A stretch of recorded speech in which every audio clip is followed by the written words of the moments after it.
Hey, what's going on, guys? Titus here with a Master Duel news video.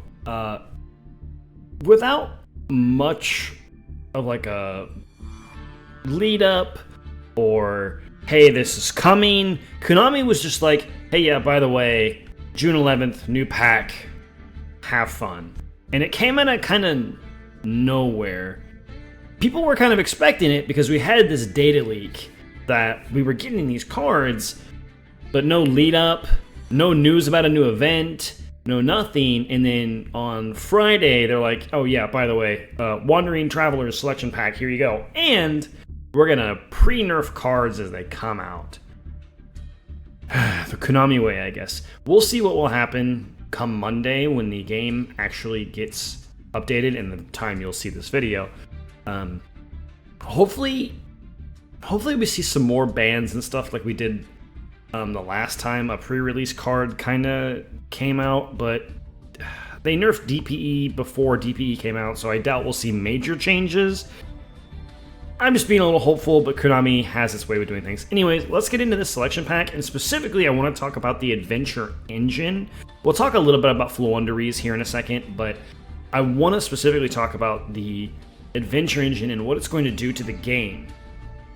You'll probably see more Flu than you will see Adventure, but it's something that you should be aware of how good and how splashable the Adventure Engine is. So this pack here is what we will be seeing on Monday. It's going to see some of the new Magic Key stuff, some of the new Sue Ship stuff.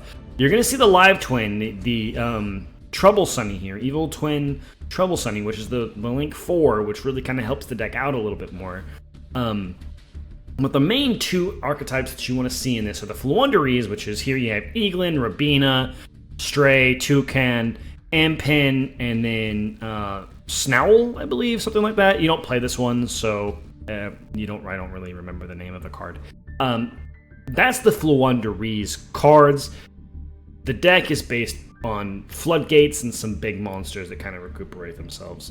Pretty good deck, but also kind of easy to get around if you know how to play against it. So the other big one here is you see Water Enchantress, Griffin Rider, Rite of Aramesir, Dracoback, and Fateful Adventure. This is what's called the Brave Engine or the Adventure Engine. This is a set of cards that are just easy to set up, gets bodies on board, and an Omni negate when Griffin Rider is set up. And they're problematic because they can recur.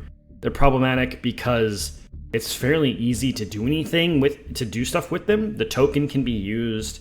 You can see people using link material as synchro material. It's kind of crazy. Like, you can do this combo, all this, and then make a Baron de Fleur for like free, and then proceed to pop off. The only restriction is Rite of Aramesir makes it so that when you normal summon a monster, that normal summon monster cannot use its effect on field. I want to stress this. When it's normal summoned, and let's say it has two effects. Let's say it has effect on field, and then let's say it has an effect when it gets sent to graveyard. If it gets sent to graveyard, it can use that graveyard effect. It just can't use the effect on normal summon. So if it is effect when it hits a grave or gets banished, it can use that effect, but it just can't use this effect when normal summon. So like Alistair the Invoker, for instance, won't be able to get Invocation when you normal summon it because you can't activate the effect on normal summon. What this engine does for the game is slightly, in my opinion, a lot of other people's opinion, it's just a little toxic to the game. It's very, very, very splashable. 8 cards, and now with the pre-nerf, it's only going to be 6 cards. So I will kind of show you what I am talking about here on Dueling Book. We're also going to scroll down here. The pre-nerf is here. We are getting Enchantress to 2 and Rite of Aramesir to 2. It hurts, but it doesn't kill it at all. It's very splashable. If anything, it actually just makes it so there's less cards that have to go in your deck to make room for them. Slightly less consistent, but it's not going to matter in 40 cards, especially if you have Pot of Prosperity. So let's go over to a program called Dueling Book, and I can kind of show you what these cards do. So here in Dueling Book, I have the cards that you're going to want to add into a deck. If you're going to want to use these cards, you're going to want to use 2 Water Enchantress, 2 Rite of Aramesir, 1 Dracoback, the Rideable Dragon, 1 Griffin Rider, and 1 Fateful Adventure.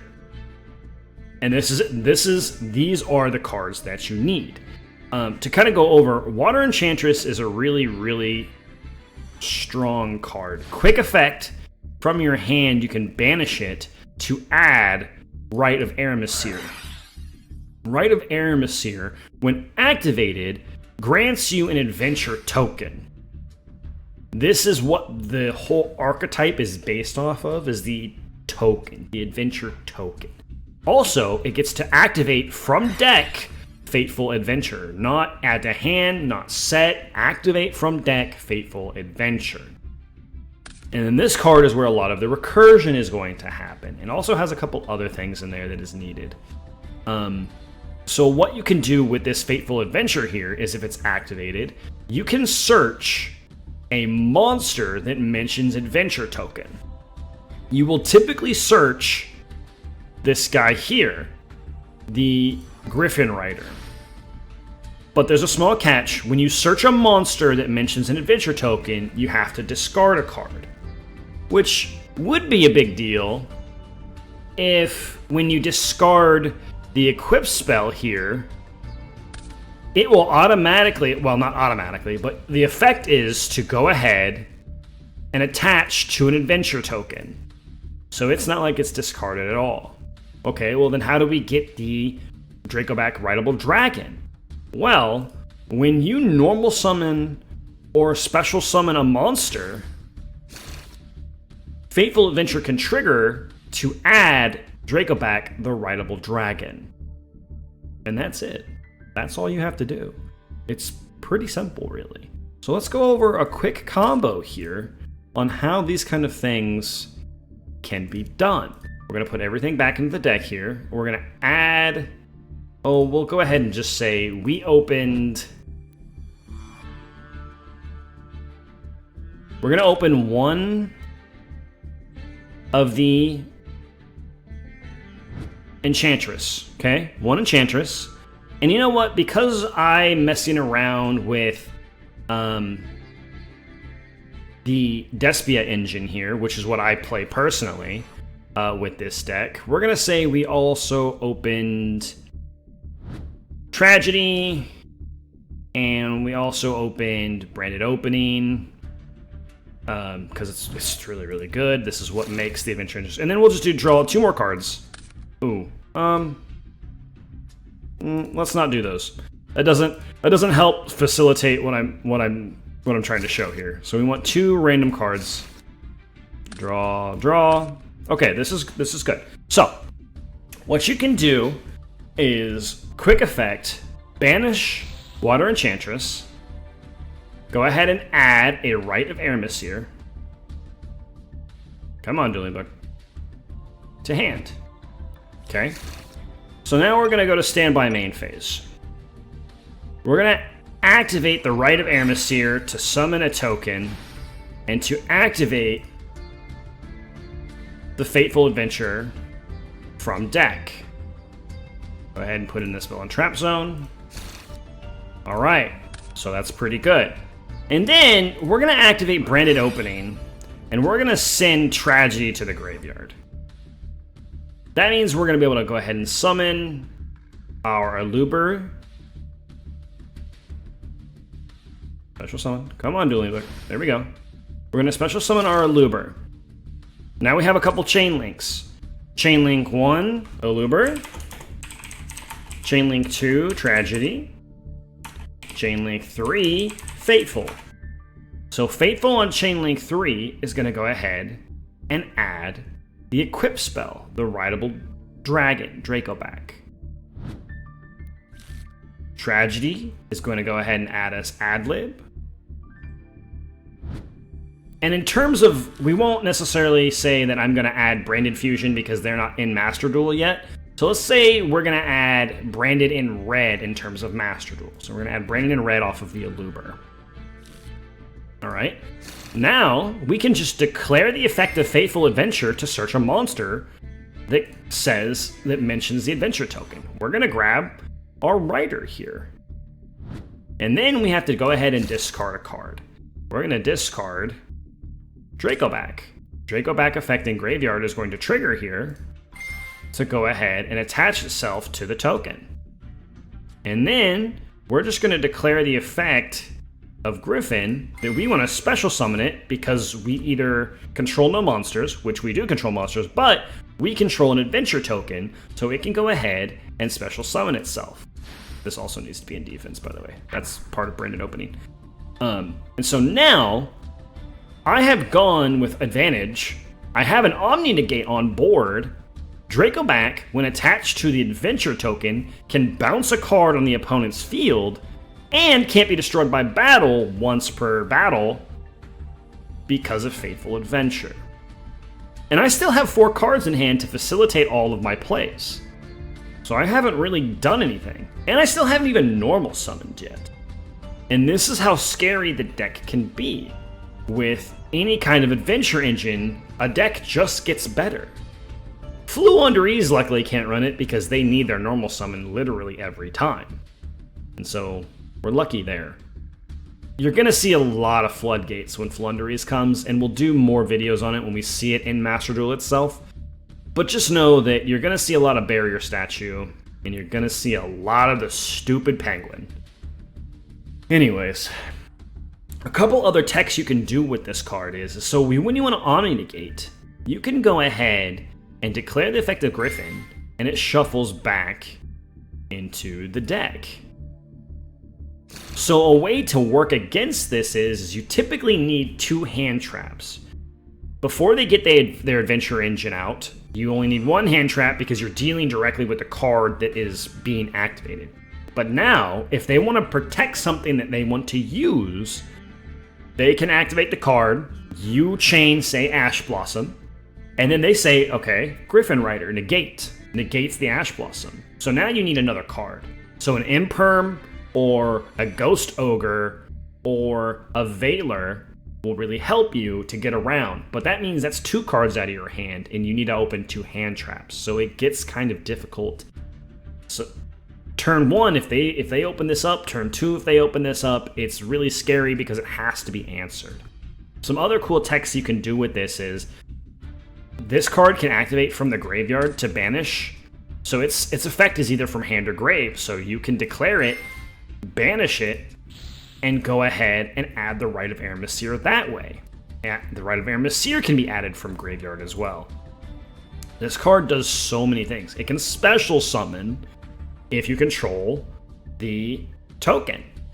It's just a really crazy card. Some tech that you can do if you are a little bit down or you just need a card to extend is you can declare the effect of Faithful Adventure to add a monster, go ahead and add the Water Enchantress to hand, and then immediately discard the Water Enchantress, and then it can activate from grave. So if your token is gone, and you had to do this here, you activate this card, go ahead and banish it, and you get the Rite of Eremysir back. And then you can go ahead and activate it again, and get your token. So it is a very recuperating engine that is almost self-sustaining. If you get rid of Faithful Adventurer, that's a really good thing. They kind of lose that. But the Griffin Rider negate still happens if they still have Griffin Rider. If you can banish Griffin Rider, that really helps. Get rid of Faithful Adventurer is pretty nice, or getting rid of the token is also pretty good. Some interesting tech about this is Evenly Match could be really, really good. And because the reason is tokens can't be banished face down. And really, technically, I don't believe they can even be banished. And so, if you can have... So you're going second, and you have 6 cards, and one of them is evenly matched, and one of them is, say, Imperm. What you can do is go to Battle Phase, end of Battle Phase, activate Evenly Match, and you do the Imperm or a Forbidden Droplet to stop, or an Ogre to stop the Griffin Rider. I think I said Veiler. Veiler doesn't work because it's on your turn. Veiler is only on your opponent's main phase, so I apologize about that. So Ogre, Droplet, Imperm is good because you can Imperm the Griffin Rider first, and then go into Battle Phase, and then Evenly Match, and they have to banish everything but the token. You could also bait it out with activate evenly match in battle phase, activate droplet, send evenly match. Evenly match will still resolve, and the Griffin will be negated. So there's a couple ways around it, but just know this engine is going to be a little toxic, and we're going to see it in videos, I promise, because it's, I mean, I'm going to run it. It's a crazy engine. If you can't beat him, join him, right? That's going to be it for this video, guys. I hope everyone is excited for a new spiciness inside of Master Duel. Get ready for flunderies. We're going to yell at it a lot. Thanks, guys. If you like this video, well, like the video, but if you found this video helpful, go ahead and give it a like. Go ahead and subscribe to the channel. It's free. It helps us out. And there'll be more Master Duel videos to come. Thanks, everybody. Happy dueling.